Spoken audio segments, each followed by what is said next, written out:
प्यारा बालको, स्वागत आहे तव्हांजो सिंधी साहित्य दर्जो 12 जी हिन किताब जंहिंजो नालो आहे अदबी सुगंध।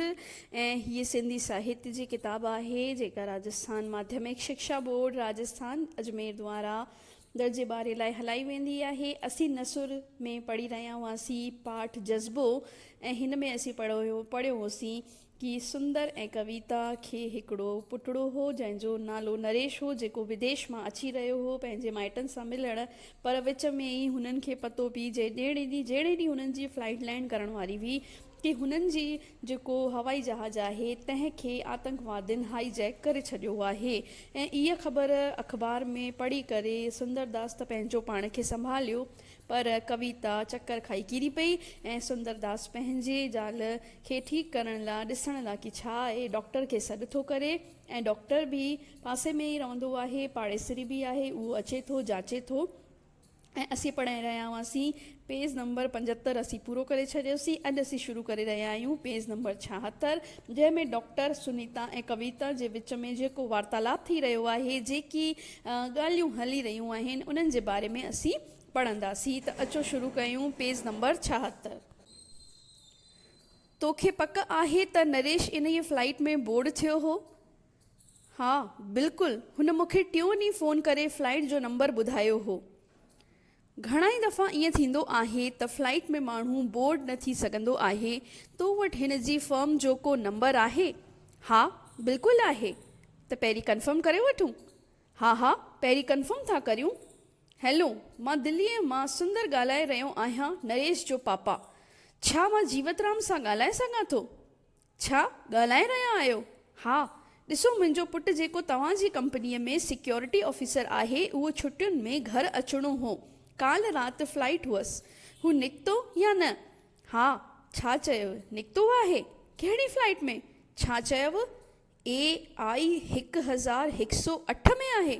ओ नो, यानी कि हिते ॻाल्हि कंफर्म थी वई आहे, छाकाणि त सुंदरदास जंहिं कंपनीअ में हुन जो छोकिरो नरेश कमु कंदो हो, उते फ़ोन करे पुछियो आहे कि मुंहिंजो पुटु छा निकितो आहे, ऐं निकितो आहे त कहिड़ी फ्लाइट में निकितो आहे। छाकाणि त असां हिकिड़े देश मां ॿिए देश वञूं था त असांखे पूरी इंफॉर्मेशन ॾियणी पवंदी आहे, ऐं नरेश जो बि इहो ई थियो आहे। ऐं हीअ ॻाल्हि कंफर्म थी वई कि जंहिं फ्लाइट में नरेश अची रहियो हो उहा ई हाईजैक थी आहे, छाकाणि त हुनजो ऐं नरेश जी फ्लाइट जो नंबर साॻियो ई आहे। हाणे डॉक्टर चवे थो, सुंदर प्लीज़ हिम्मत रख यार। हा भॻवान ते भरोसो रख, सभु ठीकु थी वेंदो। अरे हेॾा ॾिस, भाभीअ खे होश अची वियो। नमस्ते भाभी। नमस्ते। यानी कि इहो सभु ॿुधी करे थोरी देरि लाइ सुंदर बि परेशान थी वियो, पर उन ई वक़्तु डॉक्टर हुननि खे संभाले थो, छाकाणि त डॉक्टर दोस्त बि आहे, पाड़ेसरी बि आहे, डॉक्टर बि आहे। ऐं कविता खे होश अची वियो आहे। कविता होश में ईंदे ई छा थी चवे? हा केरु? नरेश? हेॾां मां? नरेश बिल्कुलु ठीकु आहे। हा, तव्हां पंहिंजे घर में ई आहियो, सुंदर हेॾां बीठो आहे। छा चयो? ठीकु आहे? किथे आहे? हा बिल्कुलु ठीकु आहे, बिल्कुलु। तूं हाणे कीअं थी महसूसु करी? मां पहिरीं खां ठीकु आहियां। हेॾां नरेश? डॉक्टर साहिबु ठीकु था चवनि, हू बिल्कुलु ठीकु आहे। भाभी, तव्हांजी टेंशन करण सां कुझु कान थींदो उहो ई जेको साईंअ खे मंज़ूर आहे। हिम्मत रखो।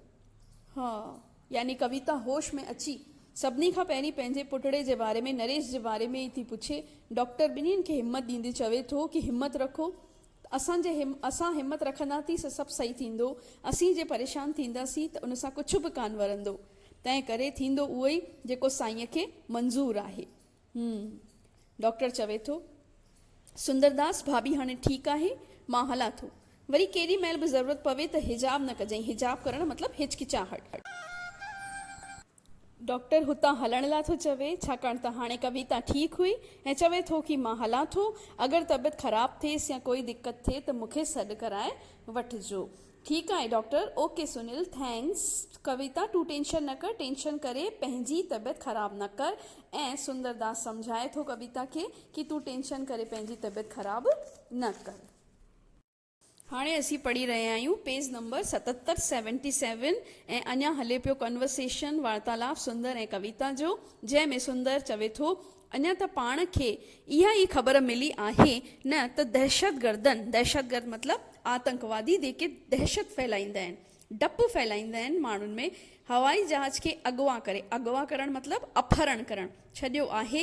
साईं जी महर सां कंहिं जान माल जे नुक़सान जी ख़बर कोन्हे।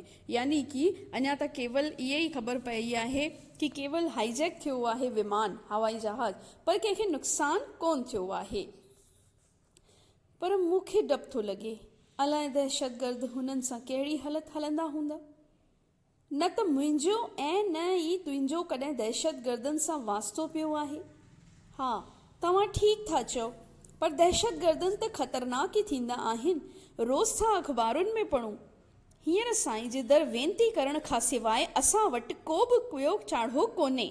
यानी कि ॿई ॻाल्हाए रहिया आहिनि पाण में, कविता ऐं सुंदर चवनि था कि असांजो त कॾहिं पालो पियो कान्हे, त हींअर असां वटि हिकु ई उपाय आहे। असीं करे कुझु कान था सघूं, पर असीं ईश्वर खे प्रार्थना त ज़रूरु करे था सघूं कि जेके बि माण्हू उन में आहिनि सभु चाक चङा भला हुजनि।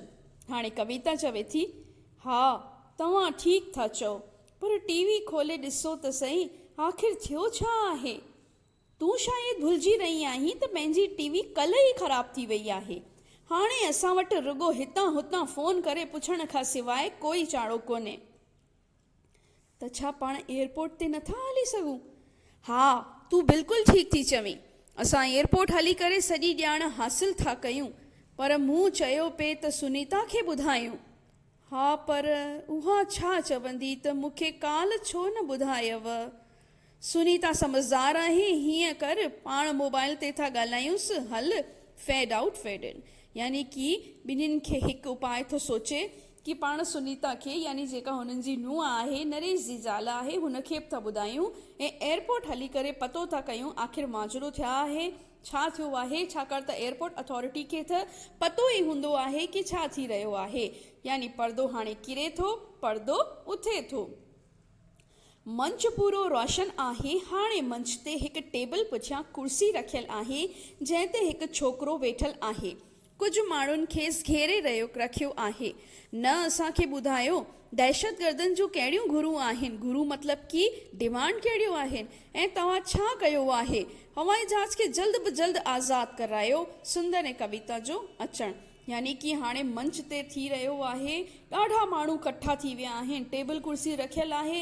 एयरपोर्ट अथॉरिटी जे साम्हूं जेके बि माण्हुनि जा रिश्तेदार, मिठा माइट हुन हवाई जहाज़ में हुआ, सभु अची गॾिजी इकट्ठा थिया आहिनि ऐं पुछनि था एयरपोर्ट अथॉरिटी खां कि तव्हां हवाई जहाज़ जेको हाईजैक थियो आहे उनखे छॾाइण जा छा प्रयास करे रहिया आहियो? कॾहिं मुक्ति मिलंदी? कॾहिं असांजा माइट असां सां मिलंदा?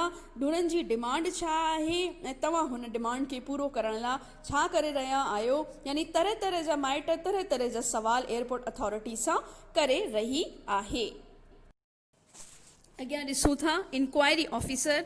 असांजे हथ में कुझु बि कोन आहे। यानी कि इंक्वायरी ऑफिसर जो एंट्री थी आहे हिते ऐं उहा चवे थी असांजे हथ में हींअर कुझु बि कोन्हे। त ॾिसो त कहिड़े जवाबु मिली रहियो आहे।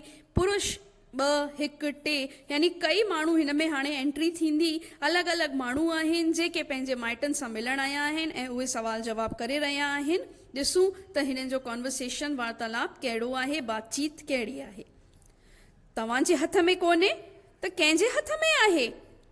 सरकार जे। मर्कज़ जी सरकार जीअं ठीकु सम्झंदी तीअं हिन समस्या खे हल कंदी। मर्कज़ी सरकार यानी कि हिन वक़्तु जेकी सरकार हली रही आहे उन जे हथ में आहे। उन्हनि डिमांड सरकार जे अॻियां रखी आहे। सरकार जीअं चाहींदी तीअं ई थींदो। पर अञा ताईं तव्हां त ॿुधायो ई कोन्हे त दहशतगर्द घणा आहिनि ऐं उन्हनि जूं घुरूं छा आहिनि। हा हा, ॿुधायो ॿुधायो।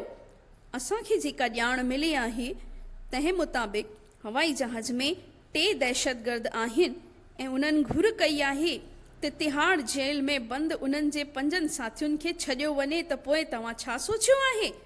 मिस्टर, मां तव्हांखे पहिरीं ई ॿुधायो हो त सोचण ऐं करण जो कमु मर्कज़ी सरकार जो आहे। उन्हनि खे फ़ैसिलो वठिणो आहे त हू छा था कनि। यानी हिते अलॻि अलॻि पुरुष आयल आहिनि, माण्हू आयल आहिनि जेके इंक्वायरी ऑफिसर खां सवाल जवाब करे रहिया आहिनि ऐं माण्हुनि खे इहो ई जवाबु मिले थो कि क्वेश्चन करण जो, सवाल करण जो, डिमांड पूरो करण जो हक़ केवल ऐं केवल सरकार वटि आहे। जेको सरकार चाहींदी उहो ई थींदो। पर माण्हू गुस्से में आहिनि, चवनि था सरकार अगरि सभु कुझु कंदी त तव्हां छा कंदी? ॾोह कंहिंजो आहे? असांजो आहे। असांजा माइट हुते फाथा पिया आहिनि ऐं तव्हां कुझु नथा कयो।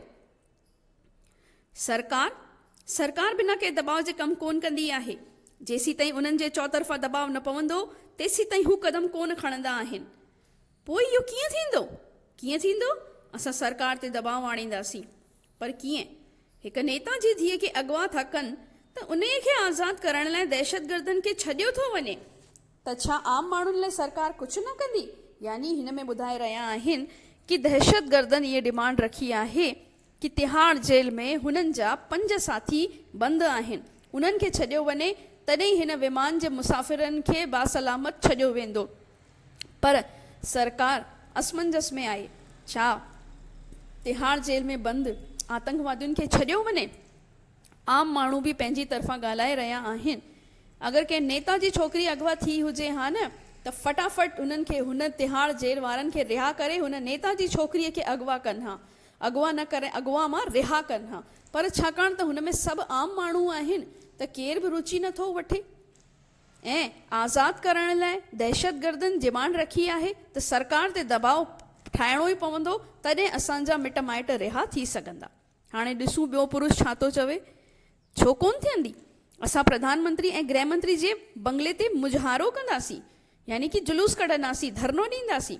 जेसी ताईं असांजा माइट दहशतगर्दनि जे पंजनि मां आज़ादु नथा थियनि तेसी ताईं बुख हड़ताल कंदासीं। भाउरो, हलो त पहिरीं गृह मंत्री जे बंगले ते हलूं। यानी माण्हू जोश में आहिनि, चई रहिया आहिनि असां जुलूस कढंदासीं, धरना ॾींदासीं, भूख हड़ताल कंदासीं, पर असांजे माइटनि खे आज़ादु कराईंदासीं। सभु गॾिजी करे चवनि था हलो गृह मंत्री जी घर ते बंगले ते हलूं था। ॿिया माण्हू चवनि था हा हलो। ऐं हिन विच में सुंदरदास चवे थो, छाकाणि त सुंदरदास समझदार इंसान आहे। ॾिसूं त छा थो चवे। बीहो, 1 मिंट बीहो, सोचो। भाउरो, ज़रा सोचो। छा तव्हां सोचियो आहे त जिन दहशतगर्दनि खे जेल मां आज़ादु करण जी शर्त रखी वई आहे, तिन खे पकड़ण लाइ केॾी न जाखोड़ कई वई हूंदी? यानी कि आतंकवादियुनि इहा डिमांड रखी आहे कि तिहाड़ जेल में क़ैद हुननि जे साथियुनि खे रिहा कयो वञे। पर तव्हांखे पतो आहे त सरकार खे केॾो न महिनत लॻी हूंदी हिननि खे जेल में विझण में। हू कहिड़ा न आतंकवादी आहिनि जिन आम जनता खे हूअं ई ॾाढो परेशान करे रखियो आहे ऐं हुननि जे करे सरकार खे इहो क़दम करणो पियो आहे। वरी आतंकवादी बि हुन खे छुड़ाइण लाइ अहिड़ो वॾो क़दम, यानी प्लेन खे हाईजैक करण जहिड़ो क़दम खयो आहे। पुरुष चवे थो, असांखे हुन सां कहिड़ो मतिलबु? असांजे दिमाग़ में रुॻो हिकु ई ॻाल्हि आहे त पंहिंजे रिश्तेदारनि ऐं खे दहशतगर्दनि जे चंबे मां आज़ादु करायूं। हा, आज़ादु करायूं बसि। यानी कि माण्हू सुंदरदास जी ॻाल्हि नथा ॿुधनि। उहे चवनि था कि असांखे इहो कोई मतिलबु कान्हे कि दहशतगर्दनि छा कयो आहे, केरु क़ैद आहे। असांखे रुॻो इहो पतो आहे कि जंहिं प्लेन खे हाईजैक कयो आहे तिन जी डिमांड जेका आहे उहा पूरी कई वञे ऐं असांजे माइटनि खे असां सां मिलायो वञे, आज़ादु करायो वञे। पोइ सुंदरदास वरी चवे थो, तव्हां सभु असां देश जे नेताउनि वांगुरु ख़ुदगर्ज़ ऐं मतलबी थी विया आहियो। ख़ुदगर्ज़ यानी कि स्वार्थी, मतलबी यानी कि तव्हां रुॻो ख़ुदि जे बारे में सोची रहिया आहियो। किथे वई देशभक्ति? हाणे पुरुष चवे थो, हा असीं ख़ुदगर्ज़ आहियूं, मतलबी आहियूं। लॻे थो हिन हवाई जहाज़ में तुंहिंजो को सॻो मिट माइट अचण वारो कोन्हे। यानी कि सुंदरदास जॾहिं अहिड़ियूं ॻाल्हियूं करे रहियो हो त माण्हुनि खे लॻो शायदि सुंदरदास जो केरु माइट अचण वारो कोन्हे, तंहिं करे उहो अहिड़ी ॻाल्हि चई रहियो आहे कि रुको, सरकार जेको सही क़दम सम्झंदी उहो ई खणंदी। पर सुंदरदास चवे थो, हिन अगवा थियल हवाई जहाज़ में मुंहिंजो सिकी लधो पुटु 2 सालनि खां पोइ अची रहियो आहे। छा चई हुई? सिकी लधो पुटु? ऐं तूं हिन तरह जूं बेवकूफ़ी वारियूं ॻाल्हियूं करे रहियो आहीं। जेकॾहिं पंहिंजे मुल्क जे लाइ सोचणु बेवकूफ़ी आहे त मूंखे बेवकूफ़ चवाइण में फ़ख़ुरु आहे। यानी कि सुंदरदास चवे थो कि मुंहिंजो इकलौतो पुटु हुन में अची रहियो आहे ऐं मां हुनजो ई इंतज़ारु करे रहियो हुअमि, छाकाणि त हू 2 सालनि खां पोइ अची रहियो आहे। तॾहिं आम माण्हू चुप थिया कि ॾिसो त ही कहिड़ो न देशभक्त आहे जो पंहिंजे सिकी लदे पुट खे पंहिंजे देश मथां कुर्बान करण लाइ तयारु आहे ऐं सोची सम्झी कदम खणण लाइ चई रहियो आहे। माण्हू हुनखे बेवकूफ़ चई रहिया आहिनि, पर सुंदरदास चवे थो जे मां बेवकूफ़ आहियां त बेवकूफ़ ई सही आहियां, पर जेको बि थी रहियो आहे सो सोचे सम्झे कदम खणणो आहे। प्यारा बालको, अॼु जो इहो वीडियो हिते ई ख़तमु कयूं था। आशा कयां थी तव्हांखे ही पार्ट सम्झ में अचे पियो। सुभाणे असीं हिन जो लास्ट पार्ट जो पार्ट कंप्लीट कंदासीं, जेको चौथों ऐं आख़िरी पार्ट थींदो। मिलूं था अॻिले वीडियो में, तेसीं ताईं जय झूलेलाल।